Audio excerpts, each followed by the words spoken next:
And this is just what this is going to be as well. I can't see many people actually being that interested in watching it. Oh, listen, I think people will want to see it. Listen, I'm not going to lie. I'll watch it. Would you though, Tony? But why? Why when you know it's not even a fair match? It's like, why'd you go to circus? That's what, you know what I mean? You go to circus, you want to be entertained. And listen, it is going to be entertaining. Tyson Fury will entertain. He will talk a great deal. He will sell the show to the limit, and it will do great financially. But as an actual boxing spectacle, it's going to be a mismatch. It's a joke. Yeah. But like I said, I can't knock him. It's really good business. So I understand why he's doing it. I just think this guy had his bluff called by Alexander Usyk. He got thrown a bone at 30%. Guess what? He bit it. He took it. And then they still found a way to back out. So, What's going on, people? It's your man, the YB, back once again. I'm confused about Tony. I ain't gonna lie and make out he wasn't somewhat critical of this fight, but I can't knock him. The bellend, there's a reason he earned his name. Yeah, the guy's a bellend. He don't know whether he's coming or going, and I believe the bellend's hedging his bets. Yeah, he don't want to rock the boat either way. He's like, oh, I don't want to piss Eddie Hearn off, so I'll say something critical. But then again, Frank might put me on the commentary. Yeah, I might get a commentary job for this. So that's what it felt like to me, all over the place. And I actually have a lot of respect for Tony. Why? And this is why I'm disappointed in a lot of people in boxing right now, who are actually in boxing. Us YouTubers, yeah, we get slagged off. Oh, you've never boxed a lick. Wait a minute. So why are the people who have never boxed a lick, why are we the only ones who are calling a spade a spade? I'll tell you why. Because they're all fixing to keep sucking off of Tyson Fury's teeth. That's what I believe. Tony won a job somewhere. We've heard recently, I didn't get round to it, but apparently Tony wants to come back and start boxing again. So he isn't.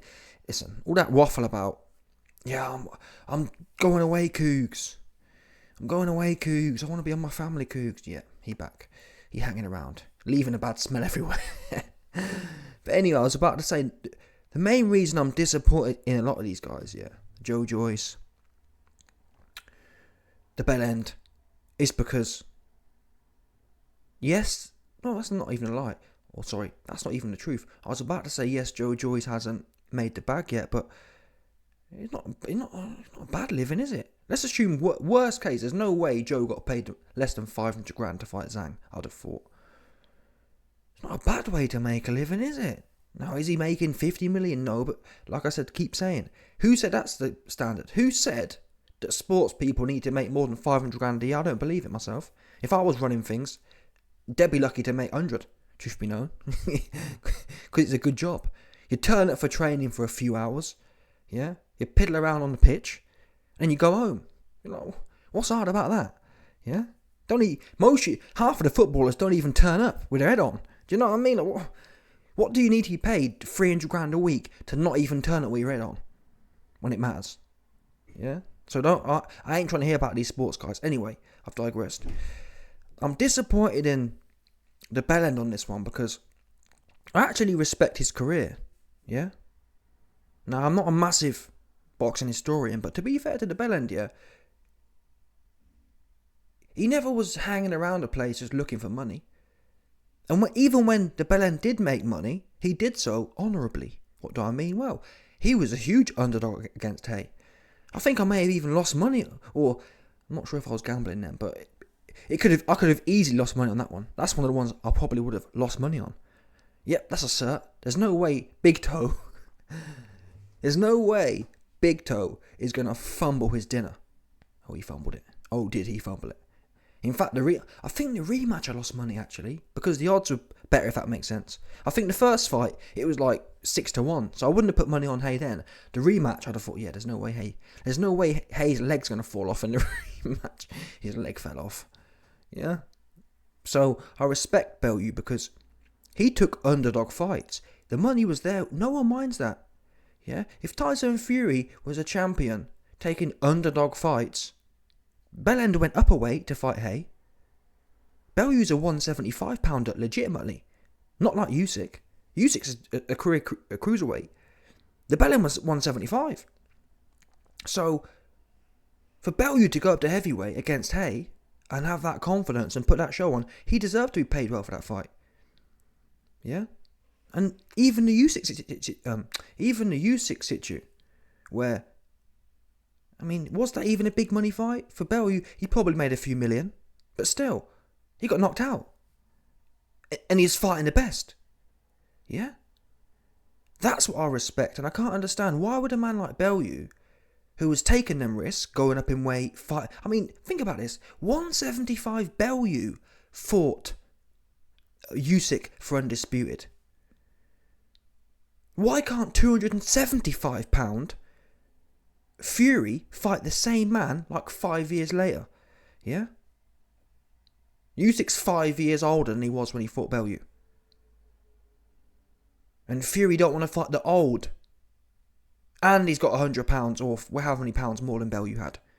That's my beef here. Bellew should be doing a Carl Rock saying, listen man, I fought Usyk in his prime, at his weight, and for much less than Tyson and Fury was offered.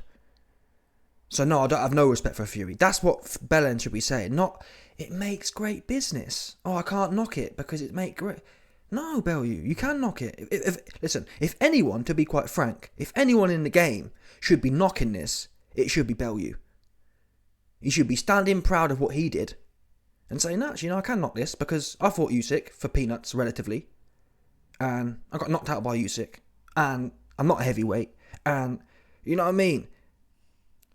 Bellew actually went down, if that makes sense. I think Bellew probably got paid less for the Usyk fight than the second Hay fight, kind of thing. But he certainly went down in weight. He drained himself back down to make that fight. So yeah, it's disappointing to hear people, again, I rate Joe Joyce. Joe Joyce, why do I rate him? He didn't try to quit when he was in the ring. He fought to the end. And he fought the best. Yeah, every single time Joe Joyce has stepped up, he's fought the best. And don't forget, and that's why, again, I respect Joe as a man, but he don't seem to respect himself. Why? Well, Joe was in a position, Joe was a WBO mandatory. If all Joe cared about was the bag, he could have sat around, waited out the Usyk fight like Hrgovic is doing. Hrgovic is sitting around. Yeah, Dubois was just sitting around fighting bums. Joe could have sat around and fought bums and just waited his turn. Guaranteed millions. Yeah, that's what he could have done. Instead, Joe takes, almost nonsensically looking back, but nonetheless, you have to respect him for that. He went in there and fought a dude no one want to fight. I believe Zhang is the most dangerous guy in the division, truth be known, right now, as it stands. Now, if Joe beats Zhang, then obviously Joe becomes, again, the most dangerous guy in the division. But right now, for me, Zhang, number one, the most dangerous. Simple as that. He's huge. He's quick as well for being huge. And yeah, mad.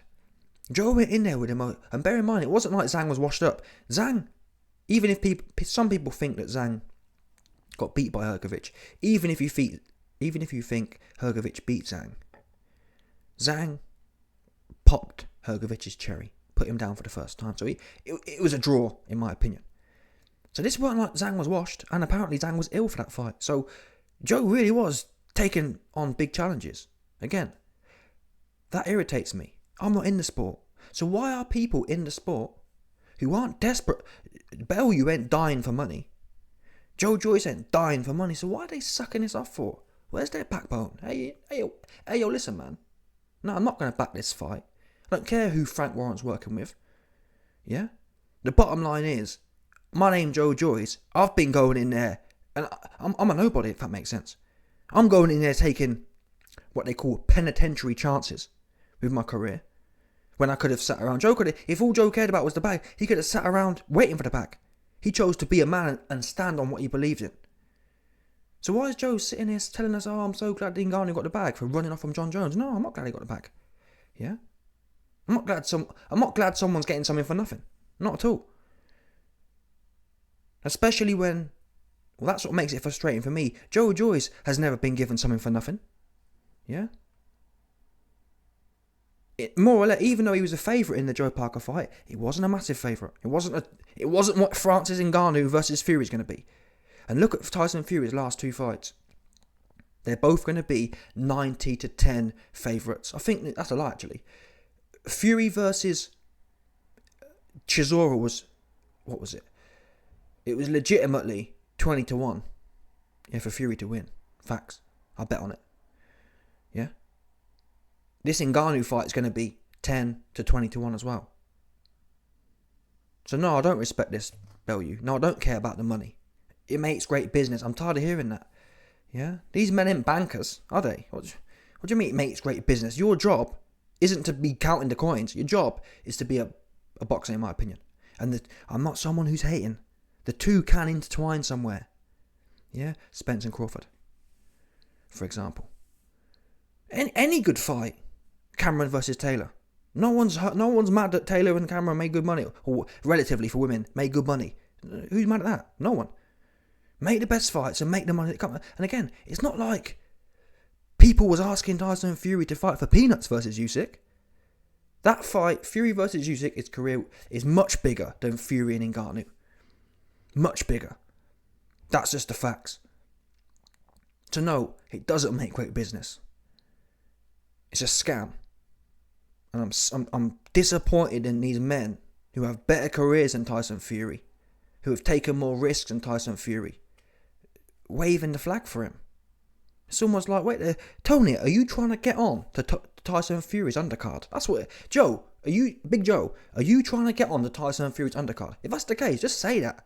Just say, listen, YB, man, truth is, I'm trying to get put on to Tyson Fury undercard. Just come out of it. Say, listen, I can't comment about the Fury Ngannou fight because I'm trying to get onto the undercard. I'd say, boom.